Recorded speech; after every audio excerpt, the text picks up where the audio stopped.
ಶಿಕ್ಷಕರಿಗೆ ಸೇವಾರತ್ನ ಪ್ರಶಸ್ತಿ ಪ್ರದಾನ ಹಾಗೂ ಲೇಖನಗಳು ಕೃತಿ ಲೋಕಾರ್ಪಣೆ. ಜಮಖಂಡಿ ಕನ್ನಡ ಸಾಹಿತ್ಯ ಪರಿಷತ್ತು ಜಿಲ್ಲಾ ಘಟಕ ಬಾಗಲಕೋಟ ಹಾಗೂ ತಾಲೂಕು ಘಟಕ ಜಮಖಂಡಿ ಇವರ ಸಹಯೋಗದಲ್ಲಿ ಶ್ರೀ ವೀರೇಶ್ವರ ಪ್ರಕಾಶನ ಜಮಖಂಡಿ ಇವರ ಸಂಯೋಜನೆಯೊಂದಿಗೆ ಜಮಖಂಡಿಯ ಬಸವ ಭವನದಲ್ಲಿ ಶಿಕ್ಷಕರಿಗೆ ಸೇವಾರತ್ನ ಪ್ರಶಸ್ತಿ ಪ್ರದಾನ ಹಾಗೂ ಡಾಕ್ಟರ್ ಸಂಗಮೇಶ್ ಮಟೋಳಿ ಅವರ ಲೇಖನಗಳು ಕೃತಿಯ ಲೋಕಾರ್ಪಣೆ ಕಾರ್ಯಕ್ರಮವನ್ನು ಅದ್ದೂರಿಯಾಗಿ ಹಮ್ಮಿಕೊಳ್ಳಲಾಯಿತು. ಕಾರ್ಯಕ್ರಮದ ಅಂಗವಾಗಿ ಬೆಳಿಗ್ಗೆ 10 ಜಮಖಂಡಿ ಕ್ಷೇತ್ರದ ಜನಪ್ರಿಯ ಶಾಸಕರಾದ ಜಗದೀಶ ಗುಡಗುಂಟಿ ಅವರನ್ನು ಕರಡಿ ಮಜಲು ವಾದ್ಯದೊಂದಿಗೆ ಸಡಗರದಿಂದ ಬರಮಾಡಿಕೊಳ್ಳಲಾಯಿತು. ಕರಡಿ ಮಜಲಿನ ಕಲಾವಿದರು ತಮ್ಮ ಕಲಾ ಪ್ರತಿಭೆಯನ್ನು ಪ್ರದರ್ಶಿಸಿ ಕಾರ್ಯಕ್ರಮಕ್ಕೆ ವಿಶೇಷ ಮೆರುಗು ನೀಡಿದರು. ಕಾರ್ಯಕ್ರಮದ ಅಧ್ಯಕ್ಷತೆಯನ್ನು ಕನ್ನಡ ಸಾಹಿತ್ಯ ಪರಿಷತ್ತು ಜಿಲ್ಲಾ ಅಧ್ಯಕ್ಷರಾದ ಶಿವಾನಂದ ಶಲ್ಲಿಕೇರಿ ವಹಿಸಿದ್ದರು. ಕಾರ್ಯಕ್ರಮವನ್ನು ಜಮಖಂಡಿ ಶಾಸಕರಾದ ಜಗದೀಶ ಗುಡಗುಂಟಿ ಉದ್ಘಾಟಿಸಿದರು. ಮುಖ್ಯ ಅತಿಥಿಗಳಾಗಿ ಸಹೃದಯ ಸಾಹಿತ್ಯ ಪ್ರತಿಷ್ಠಾನ, ಸವದತ್ತಿಯ ನಾಗೇಶ್ ನಾಯಕ ಹಾಗೂ ಆರ್ಪಿಡಿ ಕಾಲೇಜು, ಬೆಳಗಾವಿಯ ಡಾಕ್ಟರ್ ಎಚ್.ಬಿ. ಕೋಲಾರ ಉಪಸ್ಥಿತರಿದ್ದರು. ಇದೇ ಸಂದರ್ಭದಲ್ಲಿ ವಿವಿಧ ಶಾಲೆಗಳ ಶಿಕ್ಷಕರಿಗೆ ಅವರ ಶೈಕ್ಷಣಿಕ ಹಾಗೂ ಸಾಮಾಜಿಕ ಸೇವೆಯನ್ನು ಗುರುತಿಸಿ ಸೇವಾರತ್ನ ಪ್ರಶಸ್ತಿ ನೀಡಿ ಗೌರವಿಸಲಾಯಿತು. ಜೊತೆಗೆ ಡಾಕ್ಟರ್ ಸಂಗಮೇಶ್ ಮಟೋಳಿ ಅವರ ಲೇಖನಗಳು ಕೃತಿಯನ್ನು ಗಣ್ಯರ ಸಮ್ಮುಖದಲ್ಲಿ ಲೋಕಾರ್ಪಣೆ ಮಾಡಲಾಯಿತು. ಕಾರ್ಯಕ್ರಮದ ಆಯೋಜಕರಾದ ಡಾಕ್ಟರ್ ಸಂಗಮೇಶ್ ಮಟೋಳಿ, ನಿವೃತ್ತ ಕನ್ನಡ ಪ್ರಾಧ್ಯಾಪಕರು, ಬನಹಟ್ಟಿ ಅವರು ಕಾರ್ಯಕ್ರಮದ ಉದ್ದೇಶ ಹಾಗೂ ಸಾಹಿತ್ಯ ಕ್ಷೇತ್ರದಲ್ಲಿ ಕೃತಿಯ ಮಹತ್ವದ ಕುರಿತು ಮಾತನಾಡಿದರು. ಕಾರ್ಯಕ್ರಮದಲ್ಲಿ ಸಂತೋಷ ತಳಕೇರಿ, ರಾಜಶೇಖರ ಹೊಸೆಟ್ಟಿ, ಕಾಡುಮಾಳಿ, ಎಂ.ಕೆ. ಮೆಗಾಡಿ ಸೇರಿದಂತೆ ಹಲವು ಗಣ್ಯರು, ಸಾಹಿತ್ಯಾಸಕ್ತರು, ಶಿಕ್ಷಕರು ಹಾಗೂ ಸಾರ್ವಜನಿಕರು ಉಪಸ್ಥಿತರಿದ್ದು ಕಾರ್ಯಕ್ರಮಕ್ಕೆ ಸಾಕ್ಷಿಯಾದರು.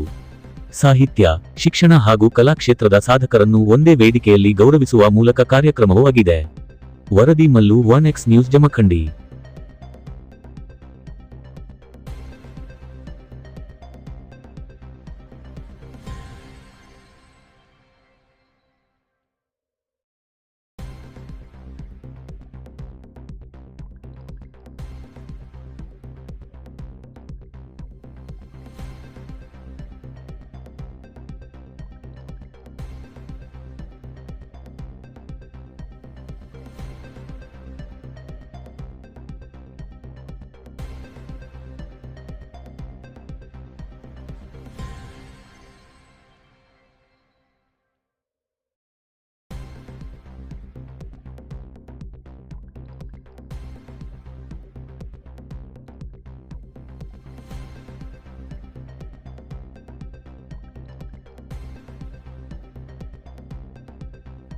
ಶ್ರೀಮತಿ ಮಾನಂದ ಬರಗಾಲ 5 ವಯಸ್ಸು ಹೀಗೆ ವಿದ್ಯಾರ್ಥಿಗಳನ್ನ ತಯಾರು ಮಾಡೋದು ಬಹಳ ಮಹತ್ವ ಐತಿ. ಆಮೇಲೆ ಜನ್ಗಿ ಬಿ.ಕೆ.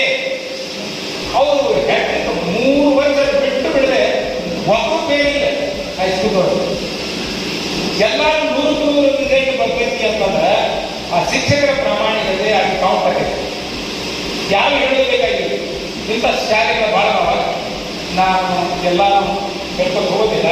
ಇದಕ್ಕೆ ಏನು ಪ್ರೇರಣೆ, ಯಾಕೆ ಏನು ದೊಡ್ಡ ಹಿಂದೆ ಭಯಂಕರ ರೈತರಿಲ್ಲ ಹಂಗಿಲ್ಲ. ಆಮೇಲೆ ಪೆನ್ಷನ್ ಬರ್ತೈತಿ, ಭಾಳ ಬರ್ತೈತಿ ಪೆನ್ಷನ್.